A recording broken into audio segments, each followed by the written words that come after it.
Hey, Irish fans, welcome back to Chalk Talk with Bill and Bill, brought to you by Guinness, the official beer of Notre Dame alumni and fans. I'm your host, Mike Sullivan from the Notre Dame Alumni Association, and we're delighted that you joined us again to get an expert breakdown on the game between Notre Dame and Louisville. So joining me are Bill Lewis and Bill Reagan, two former Notre Dame assistant coaches, and in fact, guys that have been around college football and professional football for a long time, collectively over 60 years of coaching experience between these two gentlemen. So we're going to kick things off with Bill Reagan breaking down Louisville's defense, and then followed by Bill Lewis, who will talk about Louisville's offense. Stay with us because at the end of the program, you'll have an opportunity to ask questions about what you see here today and the game coming up tomorrow. So at this point, we're going to turn it over to the former director of football operations for the University of Notre Dame, Bill Reagan. Hi, everybody. Glad to be back with you guys and talk a little bit about the Louisville Cardinals. So let's talk about Notre Dame first. Notre Dame finds themselves 3-0. They've battled through the coronavirus episodes and their long break off and played not too badly against Florida State. So now we look ahead to the Louisville Cardinals. And what Bill Lewis and I want to do is get you to know them as well as you possibly can before the game. So Louisville comes into the game at 1-3 versus Notre Dame's 3-0. Now this game might not be as lopsided as it would seem. In fact, I haven't even looked at a point spread this week. So we're going to look at this game from our perspective and let you know everything we can as far as the game versus Louisville. First, let's look at series history. It's not much, right? Basketball has a great rivalry and history with Louisville. They played 40 games over the years, with Louisville sitting at 25 and 15 wins for Notre Dame. But in football, this will only be the third meeting. So we've kind of got a rubber match here as the series is knotted up 1-1. And here are the scores for the first two games. Coach Kelly is the only Notre Dame coach that's ever coached against Louisville. And you can see the scores. Louisville took the first one up here at Notre Dame, 31-28. And then in the opener last year, Notre Dame presided in kind of an uneven game. They struggled early on, not unlike the Duke first game this year, but ended up victorious 35-17. Notre Dame record versus the ACC, and I think this is important as we look at things this year. Since their agreement in 2014 is 23-7. And so Louisville owns one of those 7 wins against the Irish. Looking at Louisville and some news notes and nuggets regarding their football program, it is the 102nd season for football at Louisville. So it's not new. They've had 75 years in a row where they've played football. And they took a couple breaks off, one during the Depression and another during World War II. All time, they're at 5-21, 4-21, and 17. So not bad, above average. They early on played a lot of the smaller schools in Kentucky and around the Midwest, but gradually built that up to a 1A program. Their first serious coach was actually a teammate of Knute Rockne's at Notre Dame. They played in 1915 and 1916 together. And Tom King was this guy, was and I say first serious coach, in that a lot of those early years with so many programs, there were student coaches or a history professor that knew a little something about football that managed the football program. So Tom King was their first really serious football coach and did fairly well. In a couple other stints as Notre Dame coaches or Notre Dame former assistants, Ron Cooper from 95 to 97 and Charlie Strong from 2010 to 2013, also head coaches at Louisville and have that Notre Dame connection. This year, turnovers are killing the Louisville football program, committing 11 and only creating 3. The 11 miscues have resulted in 29 points for the opposition. So that, if you have any kind of close game, turnovers are going to kill you, and they've had close games. Let's take a look back at some of the coaches through the years at Louisville. I mentioned Tom King. He's at the top of the list there. This is not every coach, but these are the notable guys that have been there through the years. And as you can see, over 48 games, had almost 60% winning margin. Then football really dropped off at Louisville. It struggled through the years. And in 1946, hired a guy by the name of Frank Camp. Frank Camp actually still has more victories at Louisville than any other football coach, and has a 553 or .553 winning percentage. Frank also was a serious football coach, did a lot of great things for the program, and had some very good years. As soon as he left or retired, Lee Corso came on board, and I did not realize that Corso had a 70% winning margin at Louisville. Quite a good job there. It was probably when he left there for Indiana. Howard Schnellenberger came in 85. So between Lee Corso in 72 and in 85, when Howard Schnellenberger came on board, they had, again, de-emphasized the program, taken scholarships away, and were in fact talking about dropping the program down to 1AA. Howard Schnellenberger came in and insisted on a few things, maintaining the 1A status, and it really drove the program back up. In his last few years there, had some remarkable teams. And this is after he had been at Miami and won a national championship. Then they go to a couple characters, John L. Smith and Bobby Petrino, both who had winning teams at Louisville and strong programs. Bobby Petrino leaving for the Arkansas job, Charlie Strong coming on and doing an outstanding job at Louisville and leaving for the Texas job. So Louisville, was kind of a stepping stone for guys through the years.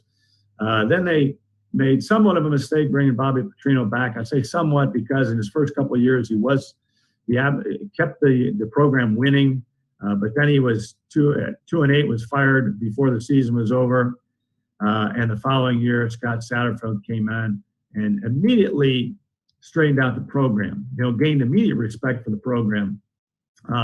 However, as I mentioned, this year they've stumbled. So let's take a look at Louisville this year. They opened by defeating Western Kentucky, no surprise there, 35-21, a job they're supposed to do, right? Then they lose to Miami, 34-47. The Cardinals had over 500 yards total offense in that ball game and still managed to lose it. They lost to Pitt in a close one. In that ball game, their quarterback was sacked 7 times, kind of the story of the game.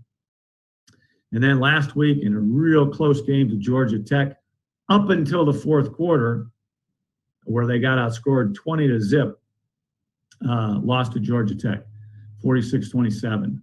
So things are not going their way. Now, conversely, you look at Notre Dame, they have this high ranking, right? Top 5 ranking in all the polls. But who have they really beat? They beat Duke, South Florida, Florida State, who have a combined record of 3-10. And the wins are over the Citadel, Syracuse, and Jacksonville State, respectively. So, whether Notre Dame deserves that ranking or not will play out over the long haul, over the rest of the season. But right now, you could make an argument that they have this ranking, but really don't have a strong record to support it. Let's take a look at the ACC. I debated whether to go into this early in the season where there's not a real good body of work with anybody yet.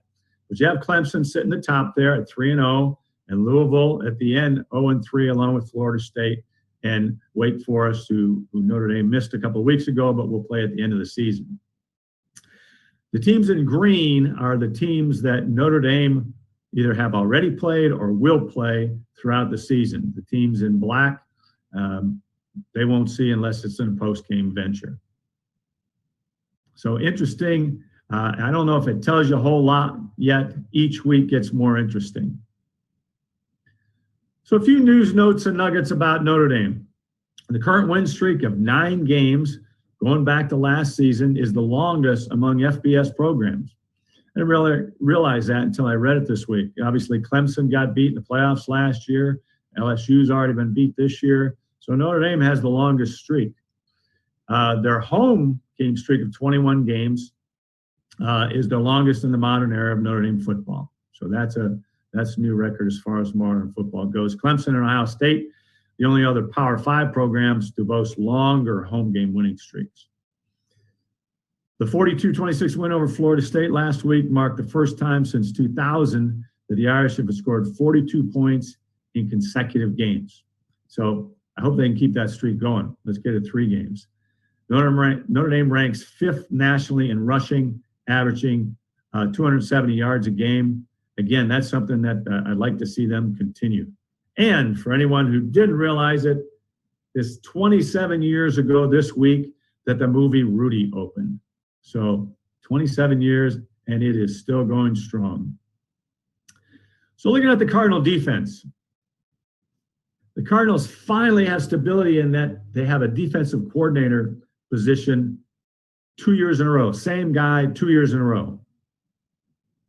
It's been the first time since 2015 that they've had a guy more than 2 years in a row. The Cardinals have had the same defensive coordinator for second year as Brian Brown, who came with Coach Satterfield from Appalachian State, is in his second season. So they go 2015, 16, 17, 18, new defensive coordinator 4 years in a row.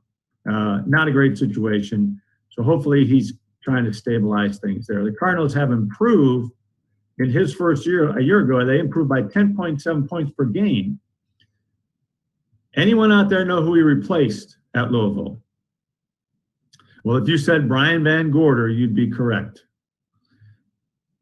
So Louisville gave up 33.4 points per game last season, though, which still ranked last in the ACC. So even though he cut the margin by 10 points, their defense still ranked last in terms of scoring in the ACC.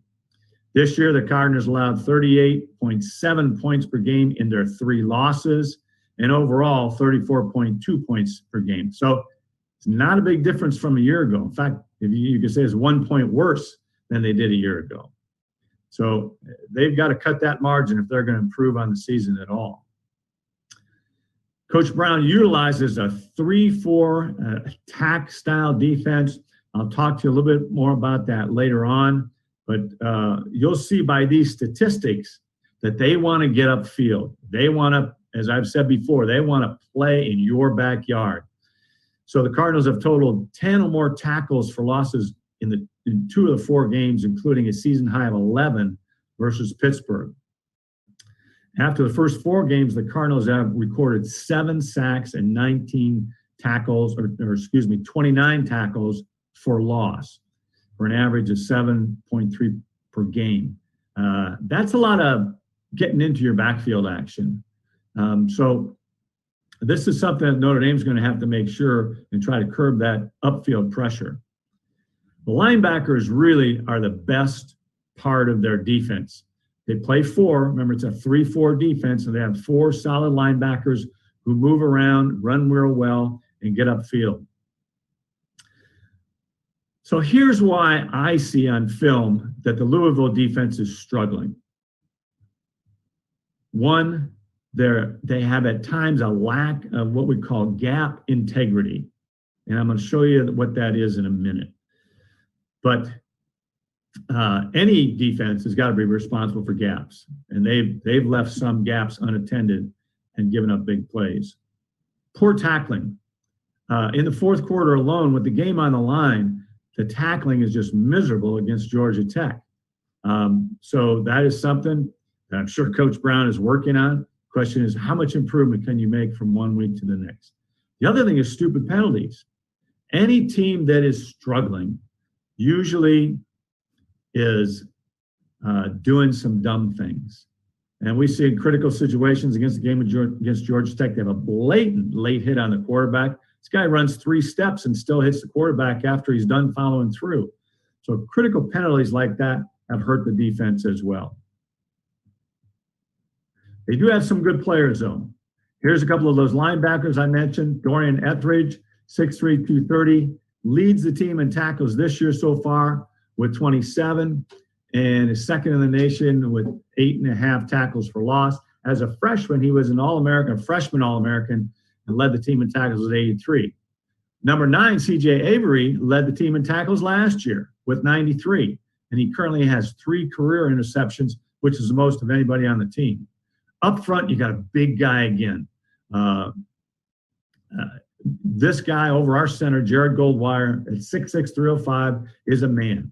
He is just learning that he can play well, too. Had outstanding game against Georgia Tech. He had 3 tackles for loss and a block kick. In the secondary, a guy they're really counting on is Russ Gees. He's a tackler, a good ball player. He had a severe injury, missed the last 2 games last year, but he's come back bigger, stronger. He even has an interception against Trevor Lawrence. Now, defensively on their depth chart, I don't expect you to memorize this. You can try in my quick look at it. But this is defensive end, nose tackle, all the way up and down the line. These are the guys that I saw play in 2 ball games. There's play regularly. So this is 20 guys up here that we've seen play regularly on the defensive depth chart. So with that, I'm going to remove our PowerPoint, and I'm going to show you some X's and O's, okay? Kind of like I did last week, and I hope that that we can see this, okay, and hope that I can make some sense out of it to you. Okay, so first of all, in any defense, someone's got to be responsible for a gap.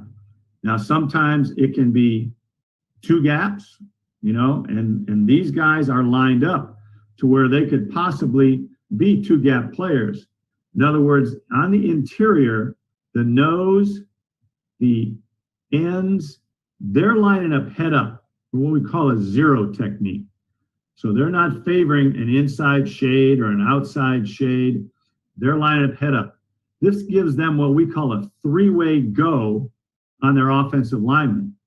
Because any one of these 3 guys, and it should be in unison, and this is where we get the gap integrity, could go to their left, their right, or straight up and take the guy on. Now, if they go straight up and take the man on over him, then they have a 2-gap responsibility. So they would have to play the gap on either side of them. I've listed the gaps here. We've got an A gap on each side, just inside the guard, outside the guard, a B gap, outside the offensive tackle, a C gap.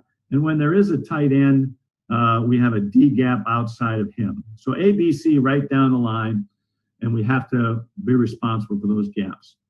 So this is what we used to call a 50 angle slant defense, now 3-4, and they're using angle and slant techniques.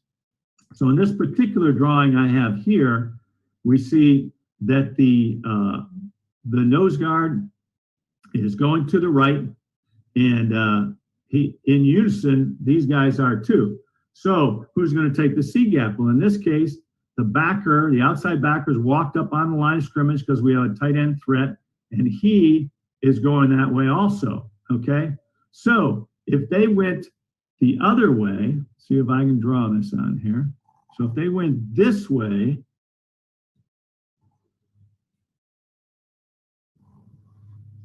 okay, now you could have this backer drop off, but you've got to balance it up with gap integrity. So this backer would have to come, right? Now you say, well, coach, you've still got a couple of gaps unattended, and that's where the linebackers come in. You go back to the first drawing where they're going to their right. So up there, the linebackers are going to be based on the fast flow of the backfield. So if fast flow goes to their right, okay, this backer would be responsible for outside, okay, at that D gap. We would have that B gap unattended, so the backside linebacker would be responsible for that B gap. Same thing the other way. They have fast flow by the backfield this way. We're going to have the front side backer responsible for that B gap because the end is going outside, and the backside backer responsible for the backside A gap, okay, because the nose guard has gone to his left, okay? So that's the gap integrity. Now these would also coincide with coverage. So in this second drawing, if we're having the front side, this backer drop off and pressure out here, now you could have a solid 5 underneath in coverage, right? Because this backer is then going to come, and then you have 5 underneath, and the 2 safeties, the safety could drop off then because this backer is coming into the flat. And you'd have your 5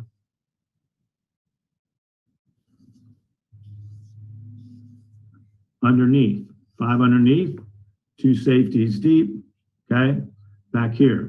You also go man to man and commit another guy to the line of scrimmage. You could bring both of these ends from the outside. Let me change up colors here, okay. Bring the ends from the outside here. Now send him inside.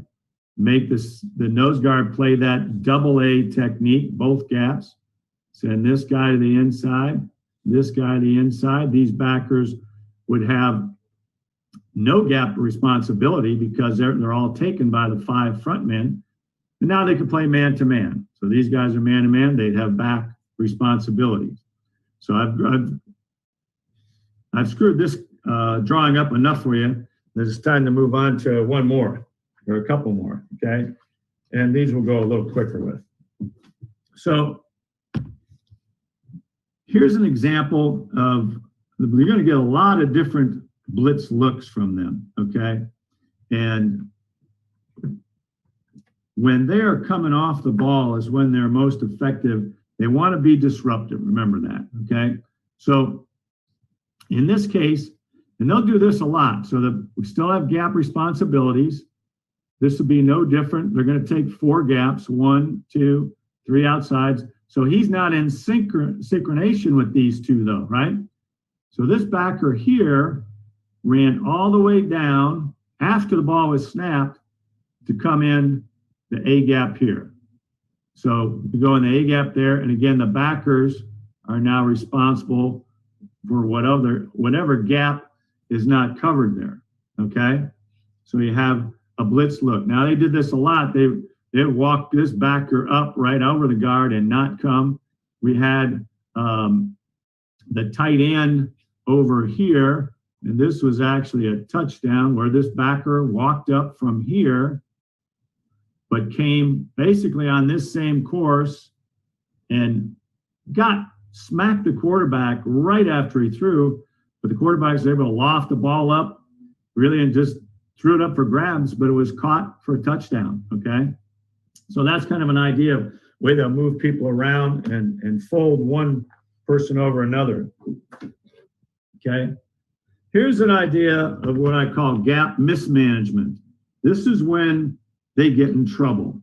So here we see a fairly normal alignment for them, okay? But on the snap of the ball, somebody went the wrong way, okay?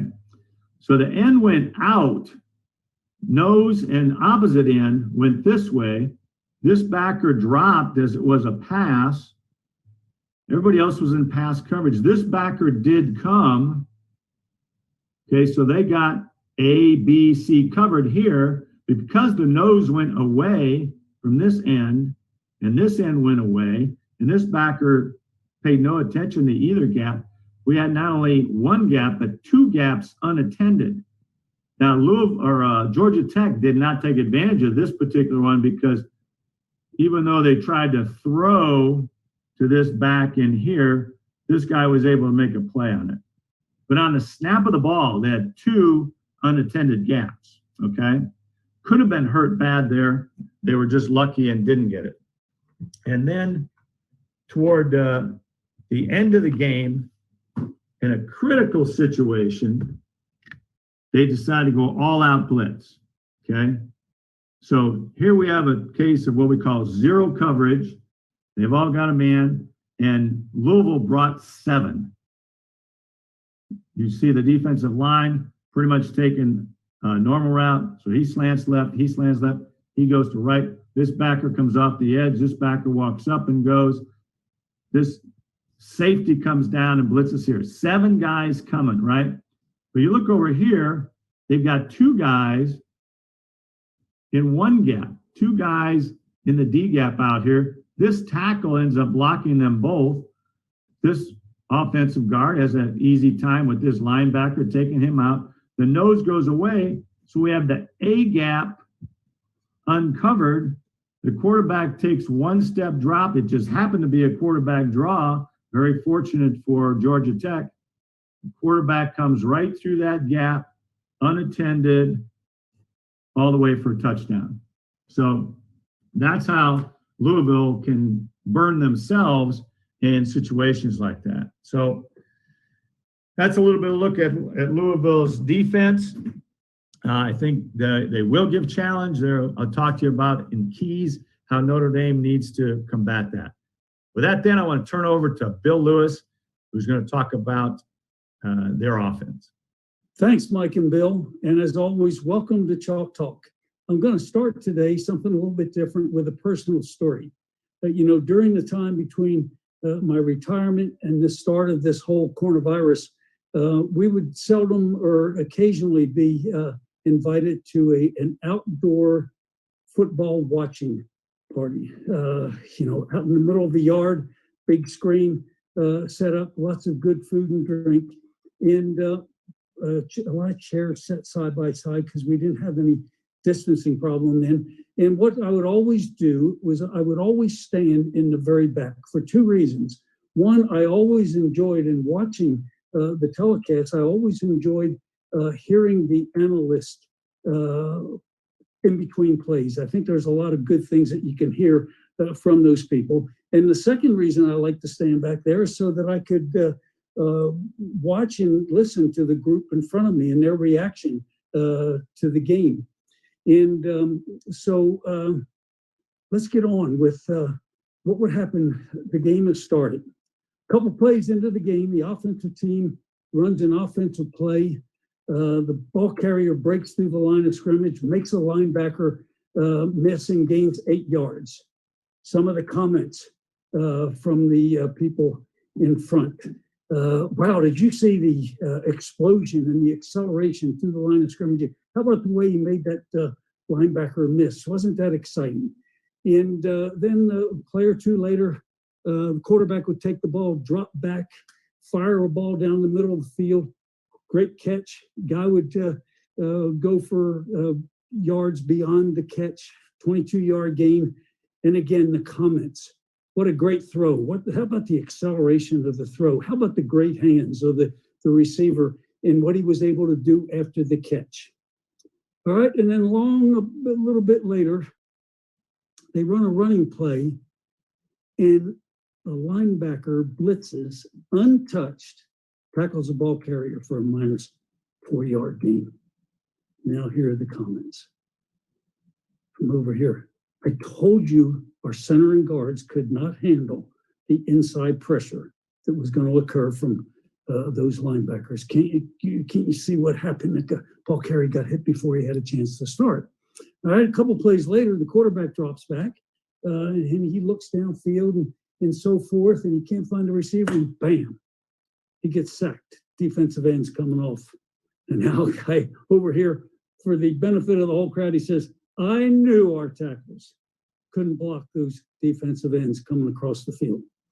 And it makes me think then that back then we had no problem with crowds. So we had crowds of 50, 60, 70, 80,000, some cases even 100,000 people watching. And I came to realize after hearing these comments that perhaps the only love that those offensive linemen get is from their parents and perhaps their girlfriends. But, you're not always sure of their girlfriends because they might be sitting right up in the middle of the crowd that's criticizing those offensive linemen. But such is the life of the offensive lineman. Now, I coached for 44 years, and I truly believe this, that there is no harder working group on the practice field or game day than the offensive lineman. There is no more challenging coaching position than to be an offensive line coach on the practice field and on the game. They're the hardest working part of every coaching staff that I was ever a part of. Because what they have to deal with is, here they are having to deal with all of the different defenses, all the different stunts and blitzes, all the different coverages. And they've got to make sure that every offensive lineman knows how to react to every one of those situations. They've got to do it on the practice field, and then they've got to do it on the game field. And so what happens is, again, as you look at the offensive linemen, I always felt that they were the toughest guys on the field because of all they had to go through. And now, you add all of this huddle, hurry up offensive, no huddle, and so forth. And that all makes them have to make their decisions even that much quicker. So, as we look ahead, I'd like to kind of encourage you to watch the offensive line play. I think you would be excited to see the battles that go on between them and those defensive linemen and linebackers across the ball. It's the most interesting part, in my opinion, the most interesting part of the game, because it's where you have the offense versus defense more play after play after play. And the other thing I'll mention is next week, I'm going to continue this discussion, because the first part of next week's presentation, I'm going to talk about pass protection and how these linemen are involved in all of the different schemes that they've got to protect that quarterback.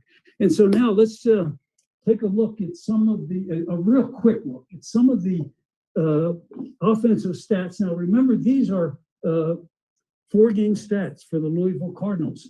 And what I want to start with, and those people that don't remember, have not been watching and heard this term havoc plays, these are plays that the offense is trying to avoid happening and the defense is trying to create these plays. So let's look at this now. 4-game totals of the Louisville Cardinals.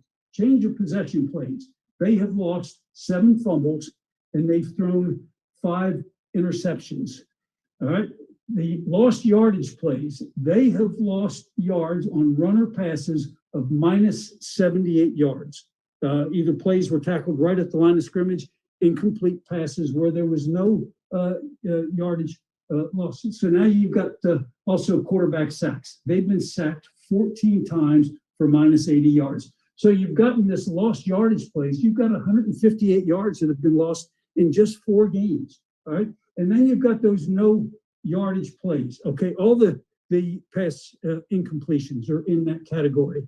And also you've got the passing attempts where there was, nothing positive happening. So you've had no yardage on 51 rushing and passing attempts in that particular category.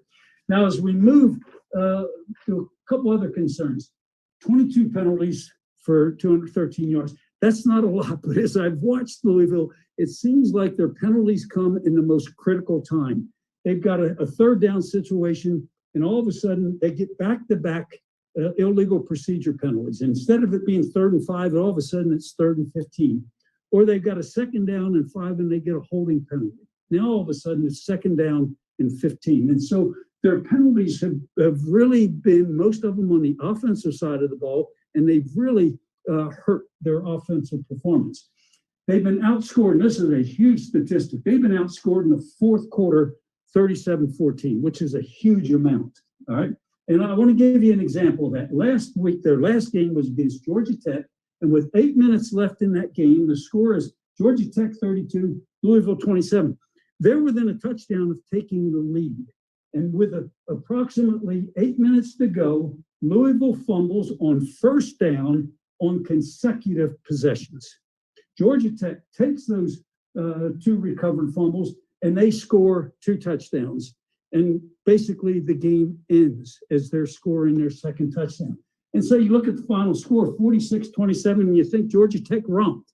And it was a big win for them. But then it all happened in the last 8 minutes with 2 fumbles. So you see how important it is for defenses to cause and recover fumbles, and how critical and how much it can hurt a team if they're the ones that are committing the fumble and losing possessions. I want to introduce these three guys to you. They're part of their tight end or H-back group. If one of them or both of them line up on the line of scrimmage, I refer to them as a tight end. If they line up somewhere in the backfield, I refer to them as an H-back. All right? Remember their numbers, 83, 14, 41. They're all big people, okay? They're all very athletic because a couple of them were wide receivers in high school, and they've just been eating and working in the weight room and so forth. But make sure you know most of the time during the game, there will be two of these people on the field. In short yardage and goal line, in most cases, all three of them will be on the field. Now, let's just take it again. These are their 4 game stats, and I just want to mention a couple things. This is their running game. First of all, it's dominated by running backs. All right, you've got 2 running backs, and the interesting thing about them, they were both their 2 starting running backs last year. The thing that impresses me is that both of them, in their times that they've carried, have averaged 5.5 per rushing attempt. That means every 2 plays, they're getting the first down. Those are positive situations. Now, when we go to number 3, their quarterback, he's got minus 96 yards. That goes to the sacks, the time he's been sacked. In college football, they put the sack yardage in rushing yardage. So if you remove those 96 yards, he's got almost another 90 yards that he's gaining, and he'll run some options and he'll keep the ball on some scrambles and so forth. He can be a threat there. Now, as you go down to the passing, he's the only guy that's thrown a pass. He was their starting quarterback last year. Last year, he threw for over 2,000 yards. He's almost got 1,000 yards already this year. This kid can make things happen in the passing game. And you see his yards per completion, 13.5. Every time he completes the pass, 13 yards. So they're making first downs. His yards per attempt, 7.95, almost 8 yards every time they've thrown the ball. Again, very positive numbers.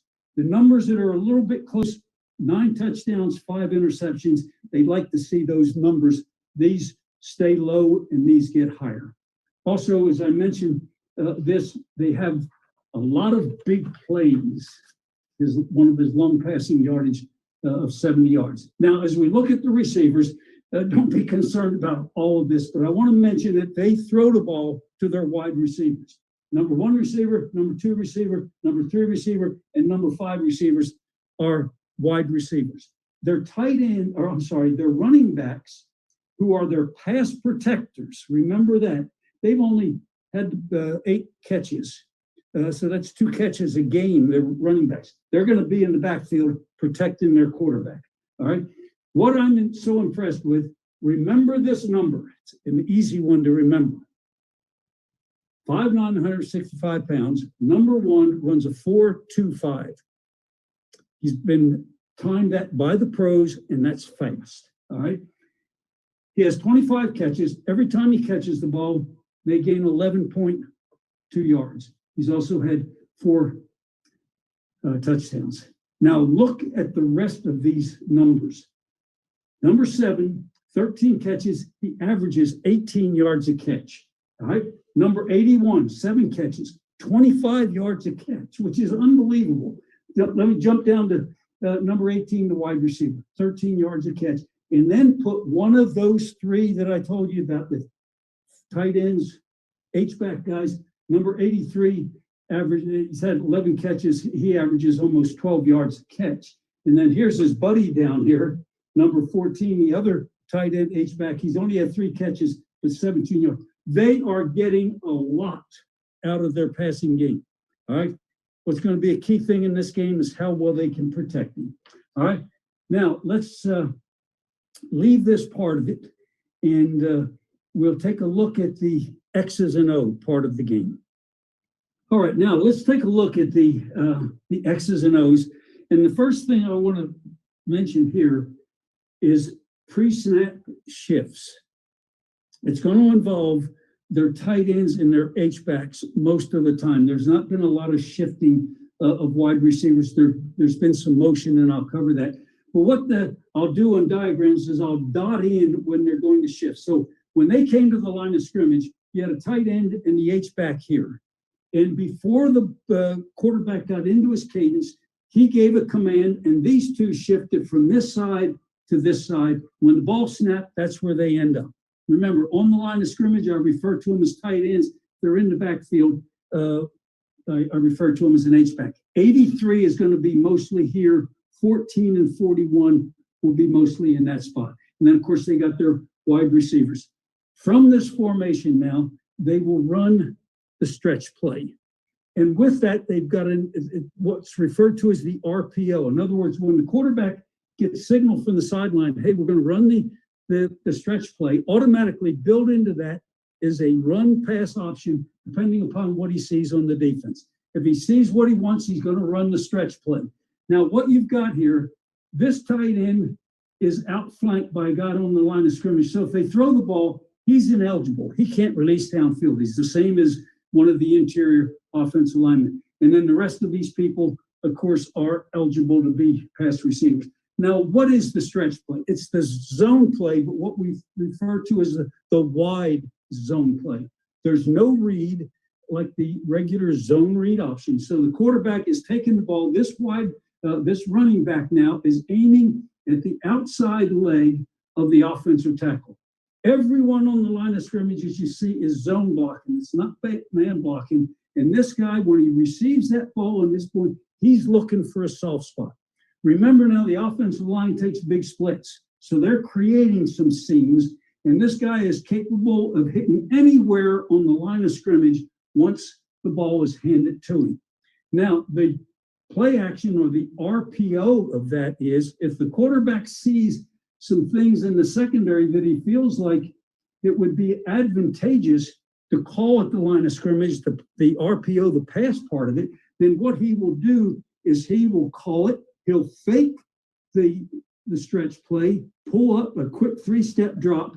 This guy will come down because he's been blocking on the stretch. He'll come down, fake that block, and then release down the field. Same thing with this wide receiver. He's been blocking that will linebacker. He'll come down, fake like he's blocking, and then break out. So the quarterback will come back and look high to low.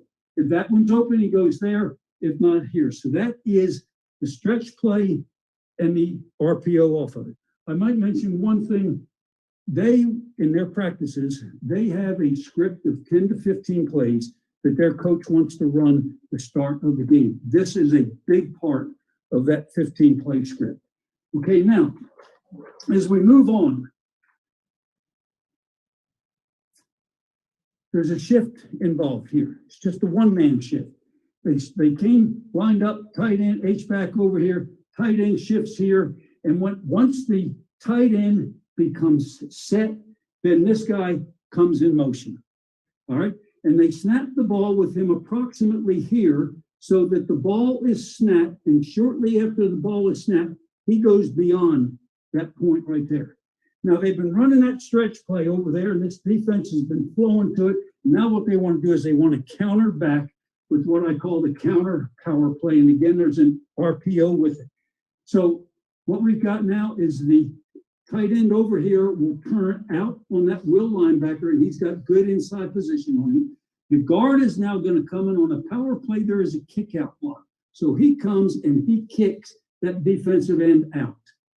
The H-back now, as soon as that ball is snapped, now this guy's going to continue on beyond him.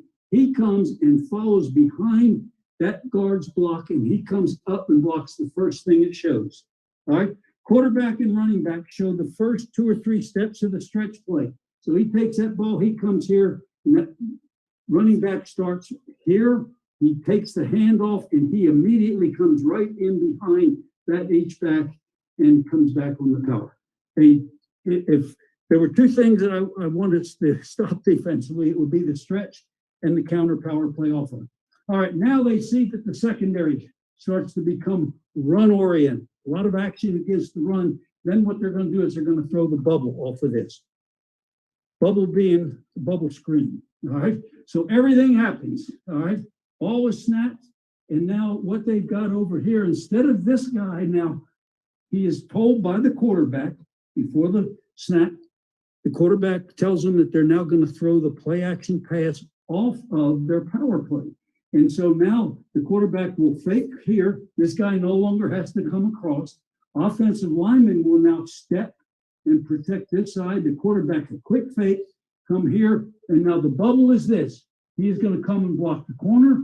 Here comes the H-back now. He's going to come around and block that Sam linebacker. These people now are going to reach here, reach here, reach here, reach here. And this backside, they're going to make sure that nobody can tackle that quarterback from the backside. So they're going to give him backside protection. So he comes off of that fake.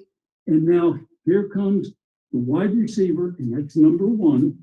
And he will belly back here in that little bubble, and we'll throw the bubble screen off of the counter play. And that has been a very productive play. And again, this guy is so dangerous. All right. Now, we had the motion on the previous play. All right. And it ended up being not the jet sweep, but now we're going to add the jet sweep to that. All right. And again, we could, and this is a different type of a two-man shift. Instead of being the H-back being up here, now he's lined up in the backfield, and they will run plays with him in the backfield, which they just did on the previous play. So now what they're going to do is they're going to shift before the snap. He comes over here, he shifts over here. They pause for a full count, which now means they can put this guy in motion. All right. And he comes in motion, and right about here, the ball is snapped.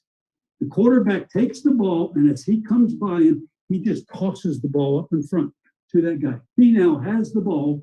All right. We've got 1, 2, 3, 4, 5 people blocking on the play side.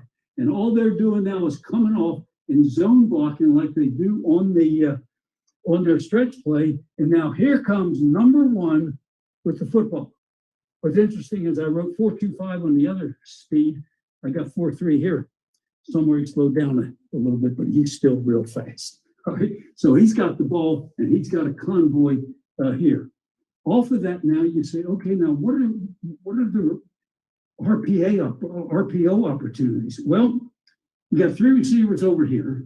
All right.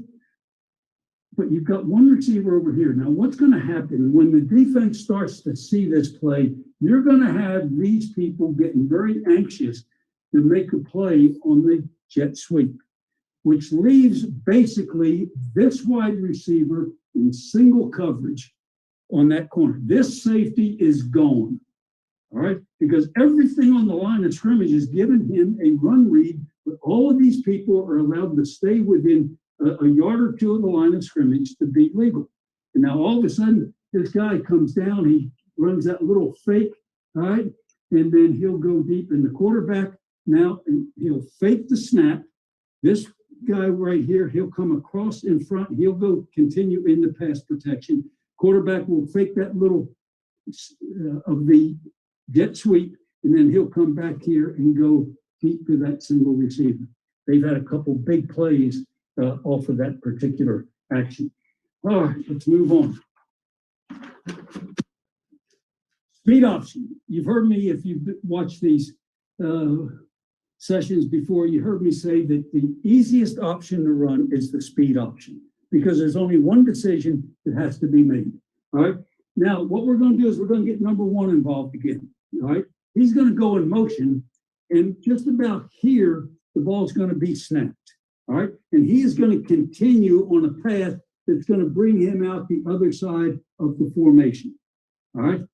The quarterback now is in, again, it's a play action pass, speed option, play action pass. All right. What he's going to do is he takes the snap, and again, see where the H-back is lined up now.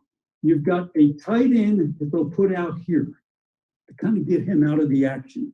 They've got the wide receiver that they want to be a part of the running play, and they've got their H-back now right here. And on the snap of the ball, as soon as that ball is snapped, he's coming across. All right. And he is going to continue to block anybody that could possibly be responsible for the pitch. The wide receiver will block the corner. He'll come and block that outside linebacker. This tackle will seal off the inside, seal off, and everybody on the backside are just going to keep these people from running down. Quarterback now, quick fake to this running back.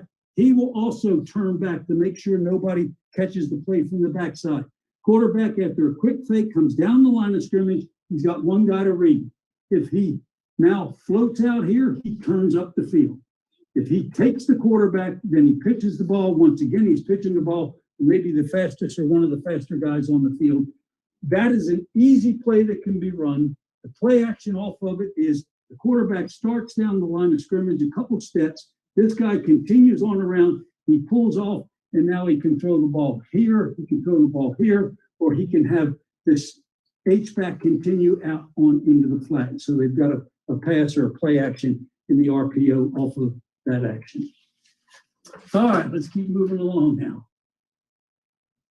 I think one of the challenges in this game is going to be Louisville's offensive tackles blocking our defensive ends. So I think there's a chance that they're going to give those guys some help. All right? I haven't been in their offensive meetings, but I just say, hey, the effectiveness of these two people on the Notre Dame defense is very, very positive. So let's see how we can protect our quarterback. What we're going to do is we're going to, in a sense, we're going to move the pocket. Instead of it being straight back, we're going to go and move it into this area right here. All right. And then what we've got now is we've got a tight end on the line of scrimmage, outflanked by a wide receiver. So he's ineligible anyway. What he's going to do is this guy, the tackle comes back now. He's responsible for blocking that end. And next week, I'll talk about pass protection. All right. But what he's got to do is make sure that end doesn't beat him inside, force him outside. So now what he's going to do is he's going to sit hard inside, and this big 240-pound, 250-pound end can now sit to the outside, and they'll actually end up doubling that end. Now, what do they do on the backside to help this tackle?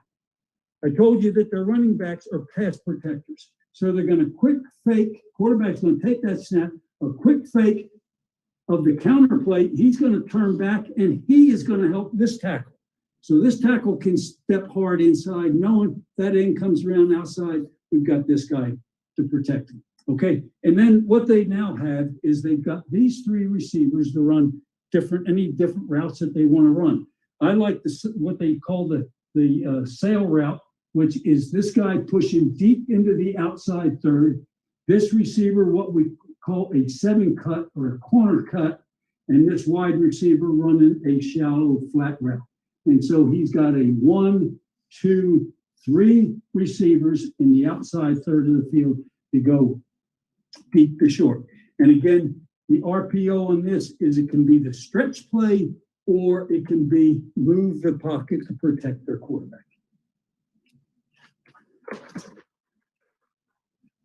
All right, now, this guy's special. And so what they'll do is in the course of the game, they're going to have their H-back, who again was a high school wide receiver. They put him out in the slot. And they put this guy in where the H-back has normally been. And then they've got either 14 or 41 back over here. He can protect or he can release on the backside. But basically what they're going to do here, and just listen to me carefully on this. Now they're going to quick fake. And again, this running back is a protector. Quick fake, set up right here. And in front of him, he's got 3 receivers. Remember, I had the sail route over here. A little bit different concept. This guy is going to release to the outside of that corner. If the corner is playing him man-to-man, he'll run a 10 or a 12-yard stop route to make sure we occupy him. These two guys start down the field. This guy's a little faster than this one, so he'll get a step or 2 in front of him. This guy's going to come underneath to occupy this linebacker and run what I call a jerk route. He's going to come in 4 or 5 steps, and then he's going to reverse and come back out here in that 4 to 5 yard area. He's going to be number 3 in the progression. All right. Now what you've got is somebody is responsible for this outside part of the field. It's either a corner coming off. If that corner drops off, they throw that 12-yard curl route. All right. If that guy's going to drop back here, let's just take 12 yards. All right. If that corner stays occupied here, this ball is going to be thrown to number 1 on what we call the back shoulder or outside shoulder throw. Look at the amount of field he has to work in. Look at the amount of field that quarterback can throw the ball in. And all he does, he continues here, and that ball gets thrown on his outside or backside shoulder to where he can just use his inside hand, because now, remember this guy has made his play on the corner. So that means we're working on this safety. And he's going to just take that thing and throw it on that back shoulder where he can loop around, catch the ball. They'll run that same route. This guy's 5'9". Some of these people are 6'3", 6'4". So they could put number one out here and put a bigger receiver in if that's what they wanted to get here. You're going to see that as a big part of their third down running game. Last thing here. Let's take a look at the goal line. Remember I said there were three guys in that tight end H-back position. They're all three going to be on the field. 14, 41, 83. All right. Got a wide receiver out here. Got a running back here. I would think they'll want to run to this side. 1, 2, 3, 4, 5 blockers. Pretty smart to run here. Okay. First thing they're going to do, ball's going to be snapped to the quarterback. He can turn and he can toss sweep. And this back's going to get out in front and run with those 5 people blocking. All right. Second thing they can do is they can run the stretch play. All right. Again, with all of these people in front, quarterback takes the ball and they run the stretch play. And looking for a ball. The next thing they can do is they can run I mentioned toss sweep. They can also run the quarterback on a sweep. All right. Where this guy gets in front, another blocker, he takes the ball and just comes on out here. The RPO off of this, pardon me, is if the defense now starts to really focus over here, which is what they have to do, you've got a single receiver here, right? And his RPO will be to tell this receiver, based on whether this guy's inside or outside of him covering. If he's inside, I'm going to throw the back shoulder fade. If he's outside, we're going to run the quick slant, right? And so that is a big part of third down ones and goal line situation. And guess what? That's the end of it. So you know what I'm going to do? I'm going to kick it back to Mike. Okay, great stuff as always, Bill and Bill.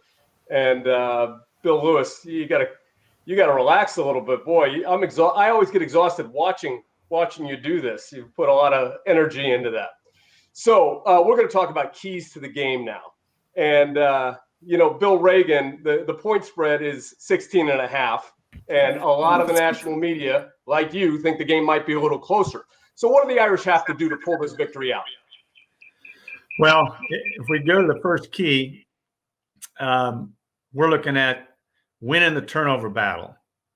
Now, I say this a lot in a lot of games we expect to be close, but I especially think this is critical now. We say that Louisville could arguably be 3-1 without their turnovers. Big difference in their 2 losses to Georgia Tech and Pitt, especially.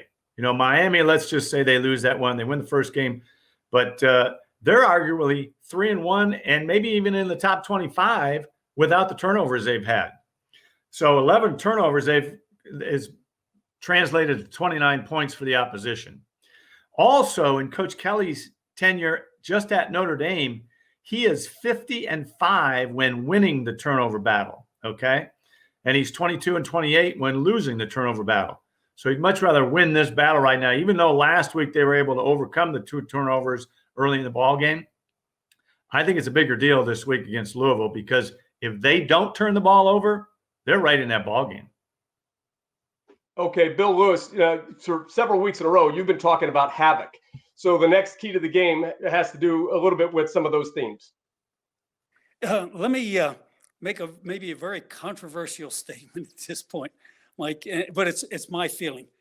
I think the only chance that Louisville has to make this a competitive game is for their quarterback, number 3, Malik Cunningham, to have a big day. And so the first thing I think we need to do is we need to find a way to constantly, from play one, to put pressure on him. Something to where it delays him just a little bit, maybe to get his focus downfield. Perhaps a situation where he's a 6-foot quarterback. Our big defensive linemen can get their hands up and cause some problems. Anything that can put pressure on him to delay him wanting to release the football on time. I think that's going to be a big factor. And I'm going to add to it on the second and third keys. Okay. Bill Reagan, out of that 3-4 Louisville front, they're going to bring some pressure. Yeah, so not unlike what Bill is talking about with our offense, this is what they do defensively, right? They're a try to create pressure out of a lot of stunts and blitzes, especially with their front. The front seven guys, you're going to see all kinds of configurations and blitz coming from different people. The way to combat that, number one, is have a good running game. You know, Bill talks about in his presentation watching that offensive line. Well, this is really a time to watch the offensive line and see how they do first with the running game. Now, I guarantee you all week, Notre Dame has had blitz pickup session after blitz pickup session after blitz pickup session to protect the quarterback when we are throwing the ball. So those are a couple of things you want to watch for and a big key in the ball game, at least for the offense to be successful. Okay, Bill Lewis, you've got more to say about quarterback play. Yes. As we go back, I mentioned about the quarterback having a good day. Just in a year and a half, this is a guy who has passed for slightly over 3,000 yards and 31 touchdowns. He's only had 10 interceptions, 5 all last year. They'd like to probably slow down. This year, he's only had 5. And so not only do we have to pressure him, but, go back to those havoc plays. I think we've got to create some minus plays. And you can do that by sacking the quarterback. And I think we can have a possible advantage of our defensive ends against their offensive tackles. One of the things I mentioned when I was showing the plays, will they help those tackles by adding either a tight end, an H-back on one side, or that running back on the other side, therefore limiting maybe the number of receivers downfield to 3 or 4 rather than that conventional 5 that all of the offensive people want to get downfield on the passing game. We got to sack him. Okay, Bill Reagan, the front seven for Louisville might be a little undisciplined. Well, it's not so much that they're undisciplined as that they're asking them to do a lot of things, a lot of different packages with the 3-4, a lot of movement. And I used to say this about Brian Van Gorder's defenses at Notre Dame, which were pressure packages as well, is that you live by the sword and you better be willing to die by the sword, or you're often going to die by the sword if you aren't just perfect. And so often what I've seen on film so far with Louisville is they are making mistakes where those gaps or a single gap will go uncovered. So, I'm hoping that Notre Dame can take advantage of that, because if you leave a gap uncovered, you're just asking to be burned. Okay, Bill Lewis, I'm picking up on a trend here, on a theme. As we've talked about the havoc plays through the week, that the most destructive havoc plays on the offense is when they lose possession. So, as we go back to the first two, let's start out. Let's let the quarterback know he doesn't have an easy day back there. Let's pressure him, make him do some things uncharacteristic. Let's sack him. No quarterback likes to be sacked. But then the most critical thing of all is let's turn the ball back to our offense. We've got to intercept this young guy, because again, if he has his way, he can really make this a football game.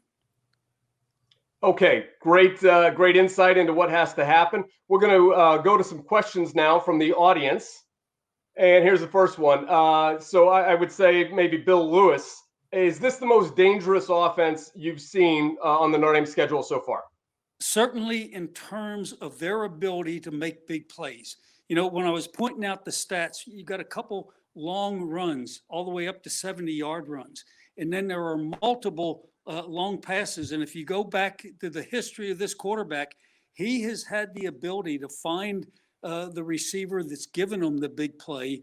And so I certainly think that if we allow that, then again, as I made that initial statement, is that can give this team an opportunity to make it a heck of a football game if we give them the big plays off of their passing game. Okay, Bill Reagan, this next question looks like it's for you, related to some of the pressure that Louisville is going to bring. What can the Notre Dame offense do to take advantage of that? Well, in any blitz team that is predominantly blitz oriented, even if they are run blitzes, the best way to combat it is with your running game. So I'd start out by having a solid run game. And the other thing too is, let's say they're giving problems with pressure on the pass, and is to throw quick passes, get the ball off quick. And go back to the famous Bear defense in 1985. The Miami Dolphins beat them with a 3-step drop package all day long, hitting quick throws that didn't give the defense time to get to the quarterback. So those two things: first, establish a running game, have a good, solid running game, take advantage of their miscues. I don't think that they can defend the edge against Notre Dame, especially if Notre Dame plays 2 and maybe 3 tight ends. Okay, time for one last question. This one's for me. Whose analysis is better, Bill or Bill? Wow. I'm not going to go near that one, but I'm going to let our audience decide that. Join us next Tuesday for Chalk Talk Keys to the Game Rewind. We'll go back and look at these keys, and we'll see which one of you nailed it. But we're going to wrap it up for here. Again, Bill Reagan, Bill Lewis, we thank you so much for your time, and we thank all of you for joining us for Chalk Talk with Bill and Bill. We'll be back next Friday for a preview of the Pitt game at 2:15 Eastern. But like the Notre Dame Alumni Association Facebook page, and you'll get Chalk Talk Rewind on Tuesday morning, and you can follow Bill and Bill all season long. Until then, I'm Mike Sullivan for the Notre Dame Alumni Association. Thanks, and go Irish.